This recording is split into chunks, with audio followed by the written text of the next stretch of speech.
Go with God. God's gonna sit this one out.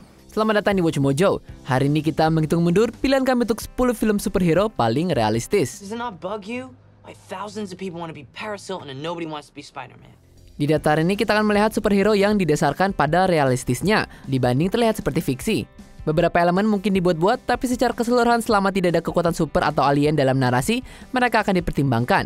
Film dalam alam semesta di mana ada elemen magisnya juga akan dipertimbangkan selama tidak ada magisnya beneran di film tersebut.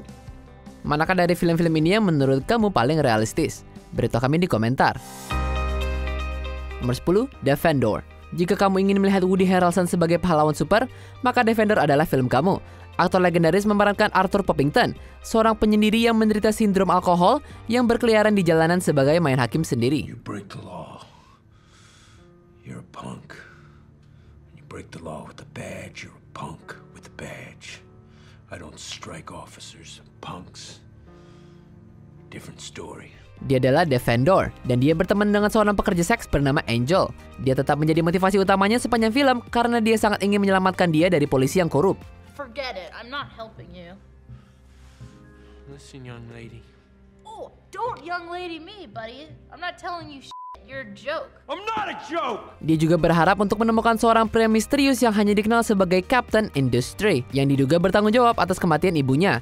Ini adalah film aneh yang tenggelam dalam kegelapan dan protagonisnya adalah karakter yang menarik. Did I get that wrong? No, there's no right or wrong here. Well, if there's no right or wrong here, how come I have to stay here? Where would you rather be?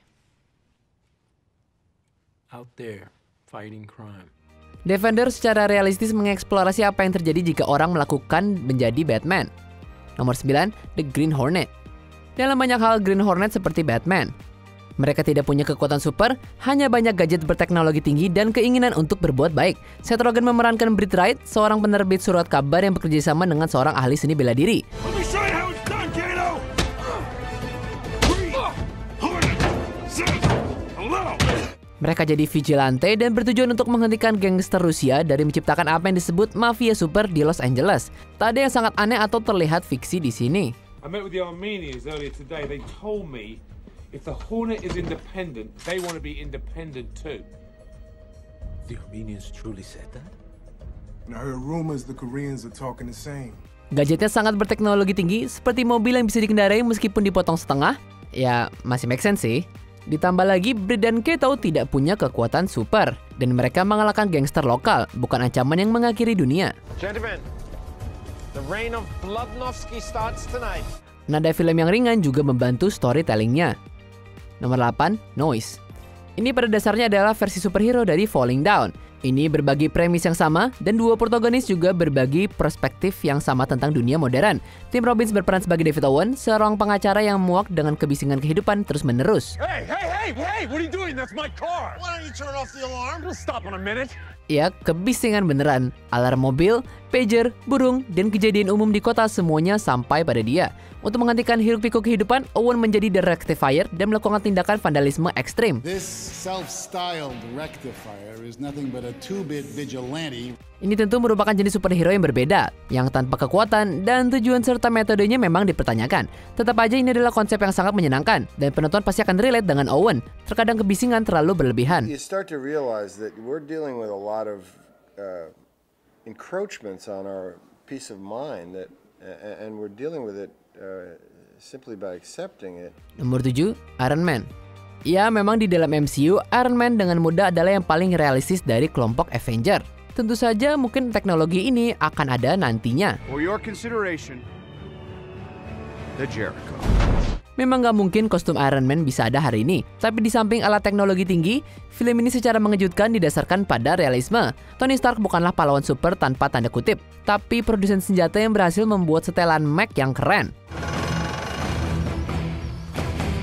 Dan juga tidak ada elemen magis yang ada di film ini.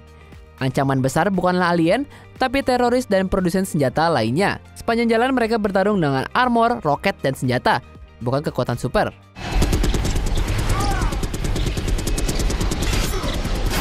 Cukup ironis bahwa salah satu film superhero yang membumi memunculkan MCU. Nomor 6, Super. Film dari James Gunn ini sangat mirip dengan Defender, hanya menampilkan protagonis yang jauh lebih anti-heroik. Rainn Wilson berperan sebagai koki bernama Frank Darbo yang menjadi depresi setelah istrinya meninggalkan dia untuk seorang pemilik klub.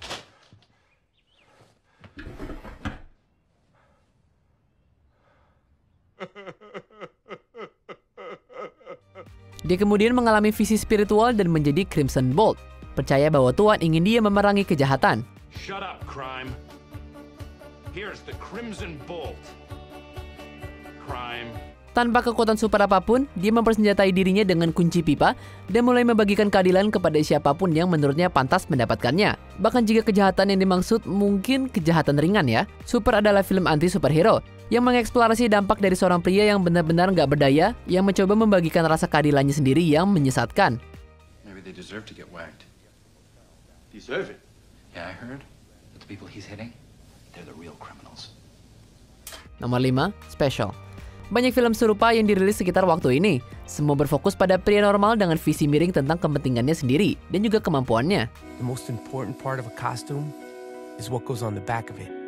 Because it's not just the hero's name, it's their message to the public. I want my costume to tell people that they shouldn't give up. Dalam film ini, Michael Rapaport memerankan Les Franken, seorang pecinta buku komik yang mulai percaya bahwa dia memiliki kekuatan super setelah meminum antidepresan baru. Are you hurt? No, I never felt better. Why? Well, Hey, has this happened to anyone else? no, I've never seen anything quite like it before. Dia memandang dirinya sebagai pejuang kejahatan telepati, sementara polisi melihatnya sebagai orang gila dan kejam. Sentuhan menyenangkan di film ini dieksplorasi lebih lanjut melalui pembuatan filmnya. Untuk sebagian besar film, penonton hanya diberikan sudut pandang surreal Les dan dilarang melihat kenyataan. Les itu nggak punya kekuatan, cuma menggunakan beberapa obat halusinasi. Tapi disitulah letak semua kesenangannya. Nomor 4, Boy Wonder.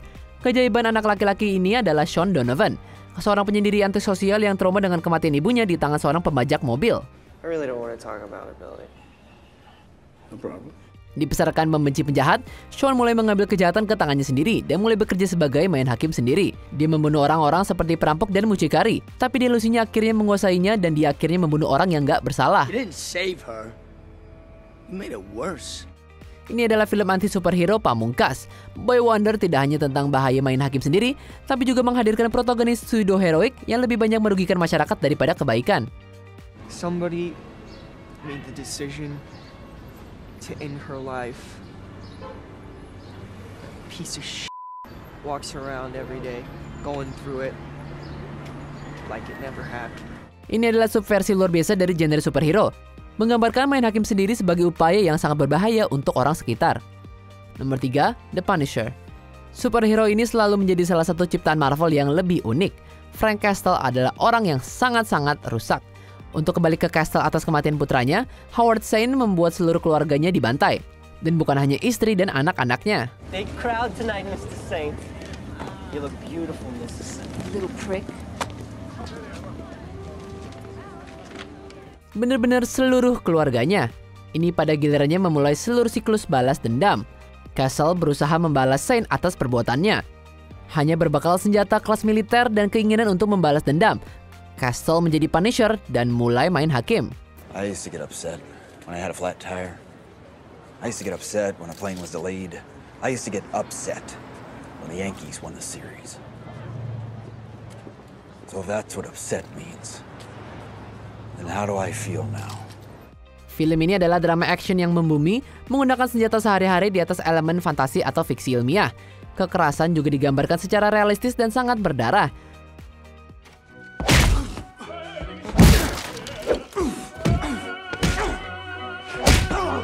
Meskipun produk Marvel, yang ini bukan untuk anak-anak. Nomor 2, Kick-Ass. Ini adalah film main hakim sendiri tentang orang biasa yang mencoba membuat perbedaan. Kick-Ass adalah Dave Lizevsky muda, seorang penggemar buku komik yang mengenakan pakaian buatan sendiri dan sepasang tongkat.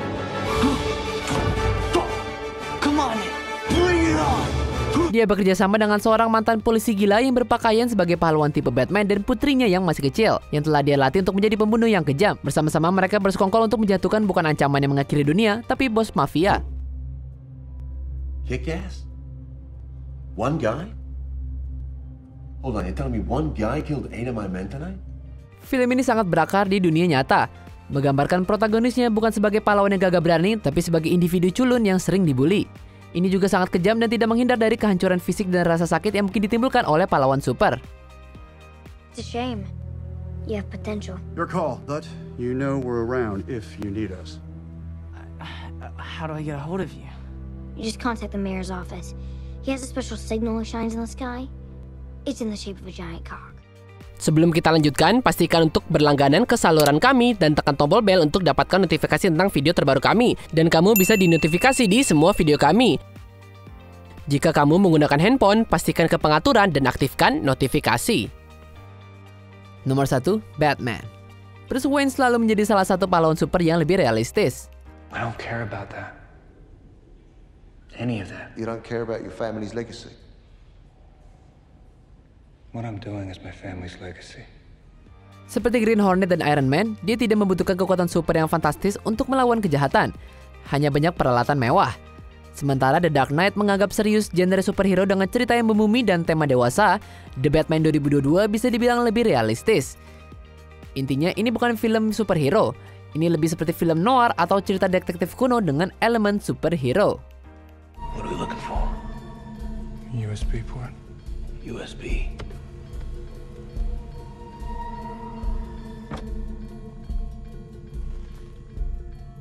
What? Dan itu pun elemen superhero-nya sangat ringan. Bahkan penjahat digambarkan tanpa bakat tinggi, dengan Penguin dan Riddler melepaskan kostum komik lama mereka demi tampilan yang lebih nyata. Take it easy, sweetheart. You looking for me? See you met the twins. Boy, hear everything they say, ain't you? Ini adalah film superhero yang sangat baik untuk orang-orang yang gak suka film superhero. Apa kamu setuju dengan pilihan kami? Jangan lupa subscribe ke Watch Mojo dan nyalakan notifikasi untuk semua video kami.